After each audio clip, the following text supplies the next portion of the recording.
Bagaimana kabar kalian hari ini? Baik, sebelum mulai pembelajaran, lebih baiknya kita berdoa terlebih dahulu. Silakan kita kelas memimpin doa. Baik, Ibu. Persiapan sebelum mengawali pembelajaran, maka terlebih dahulu berdoa. Doa mulai. Doa selesai. Ibu akan mengabsen terlebih dahulu ya. Siapa yang hari ini tidak masuk? Amer, Bu. Kenapa, Amer? Sakit. Hanya Amer saja? Iya, Bu. Nah, sebelum memulai pembelajaran, kalian coba bisa melihat benda-benda di sekeliling kalian yang ada di ruangan ini. Contohnya seperti meja, lalu ada botol, terus ada kursi juga. Kalian apakah tahu kalau benda-benda tersebut itu punya bentuk tertentu? Tahu, Ibu. Bangun ruang.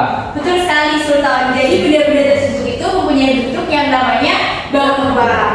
Nah, di sini Ibu ada beberapa contoh gambar yang ada di kehidupan sehari-hari. Ibu ini kalian menebak gambar ini termasuk dalam bentuk bangun ruang atau bukan? Yang pertama, Bangun ruang. betul. Kubik itu termasuk dalam bentuk bangun ruang. Yang kedua, Bangun ruang. yang ketiga, Bukan.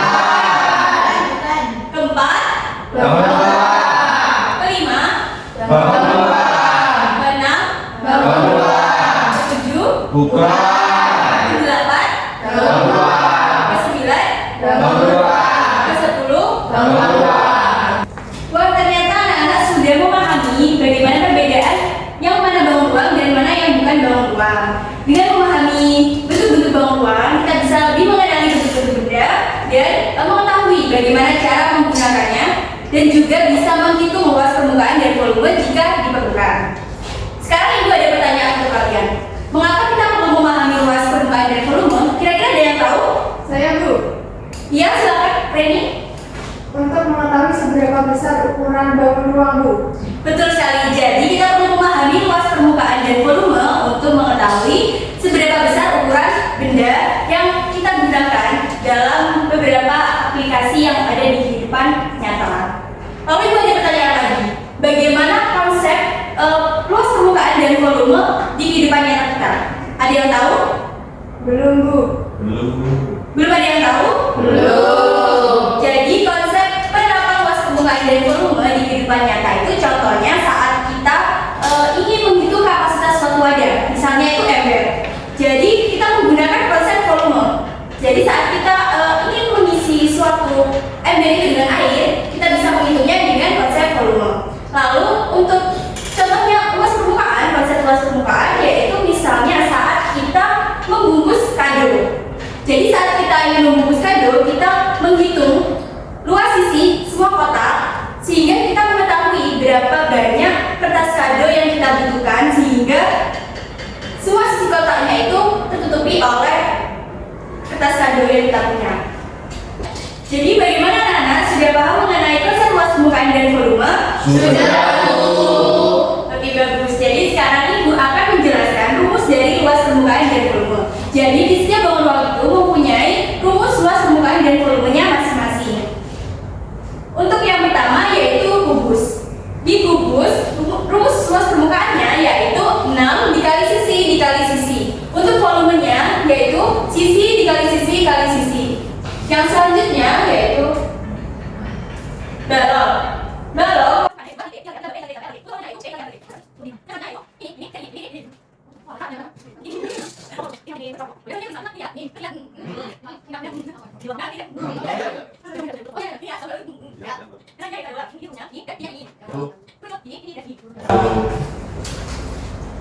Nah, selanjutnya Ibu ada soal latihan yaitu jika suatu tabung memiliki jari-jari 7 cm dan tingginya 8 cm, hitunglah luas permukaan dan volume dari tabung tersebut.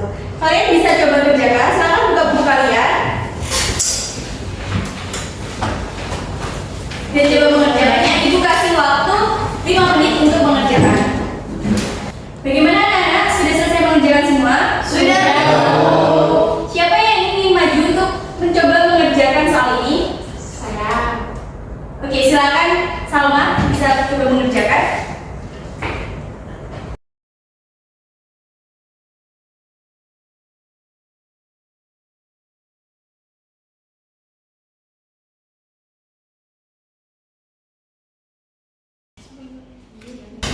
Sudah, Bu. Oke, bagaimana anak-anak? Adakah jawaban yang beda dari Salma? Semua. Betul sekali. Jadi jawaban untuk luas permukaannya yaitu 660 cm persegi dan volumenya yaitu 1232 cm kubik. Oke, silakan Salma bisa kembali. Beri tepuk tangan untuk Salma.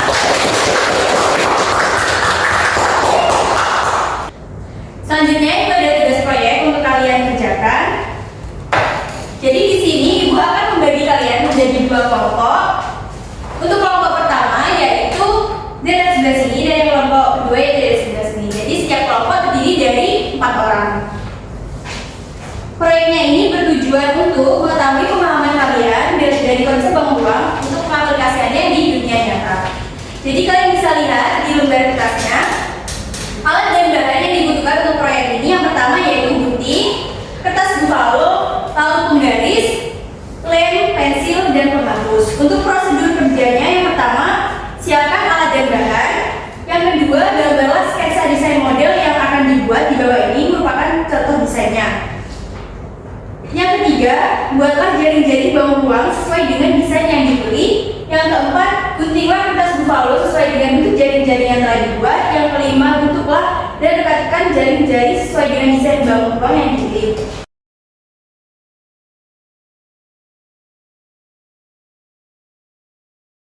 Tentukan ukuran dimensi, tinggi, panjang, lebar atau jari-jari pada bangun ruang yang telah dibentuk. Yang kedelapan, lalu hitung luas permukaan dan volume setiap bagian dari model desain tersebut. Yang kesembilan, setelah selesai presentasikan di depan kelas.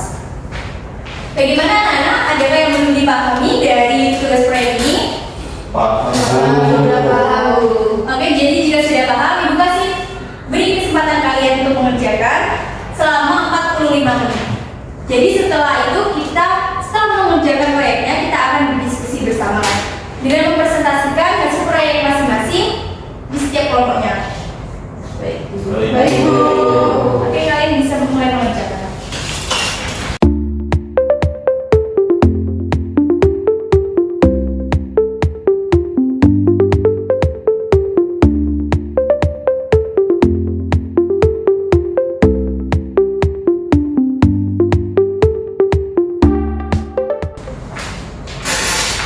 Bagaimana cara perkembangannya? Sudah sampai mana? Ini sudah sampai pembimbingan pemotongan itu.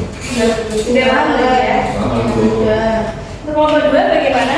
Ini Bu, yang mau jadi satu. Ini lagi buat sketsa satunya lagi, Bu. Oke, Lagi selesai, Bu. Oke.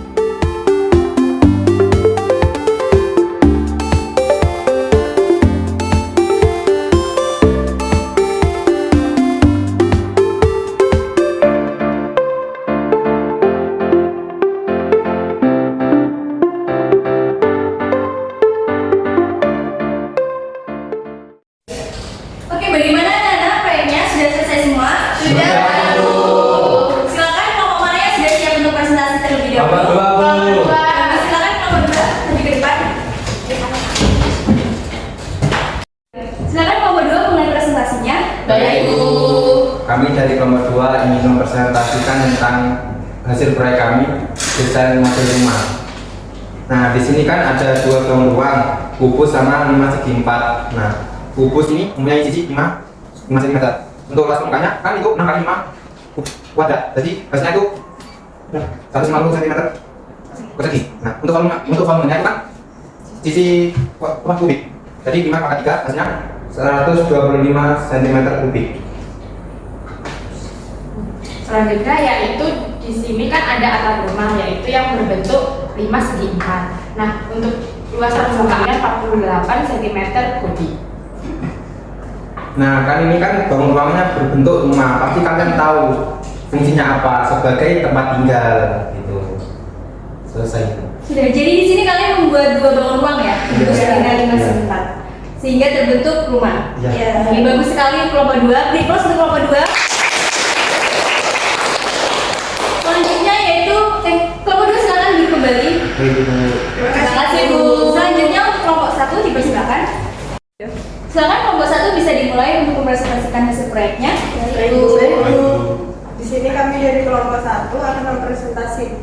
desain model silo penyimpanan.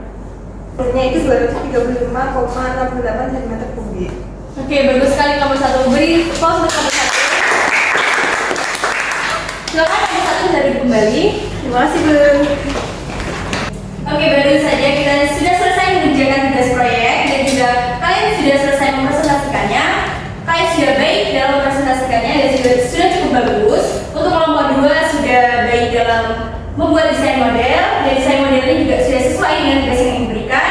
Untuk kelompok 1 juga pemahaman mengenai luas permukaan dan volumenya sangat baik. Di sini yang terakhir Ibu ada tugas individu yang kalian akan kerjakan di rumah masing-masing. Jadi kalian akan mengerjakannya di rumah. Dikumpulkan minggu depan. Baik, Bu. Bagaimana pembelajaran hari ini anak-anak? Adakah yang kalian kurang pahami dari materi yang baru saja dijelaskan? Sudah paham. Alhamdulillah jika sudah paham. Ibu sangat mengapresiasi usaha kalian dalam tugas proyek ini dan kalian juga sudah paham mengenai konsep ruang di dalam kehidupan nyata, bagaimana penerapannya. Kedepannya supaya kalian lebih baik dan juga tetap semangat dalam pembelajaran minggu-minggu selanjutnya. Sebelum ditutup, silakan ketua kelas untuk berdoa terlebih dahulu. Baik Ibu, sebelum mengakhiri pembelajaran pada pagi hari ini, marilah terlebih dahulu berdoa. Berdoa dimulai. Doa selesai. Terima kasih untuk semuanya. Sebelumnya kita beri aplaus dulu untuk kita. Cukup sekian dari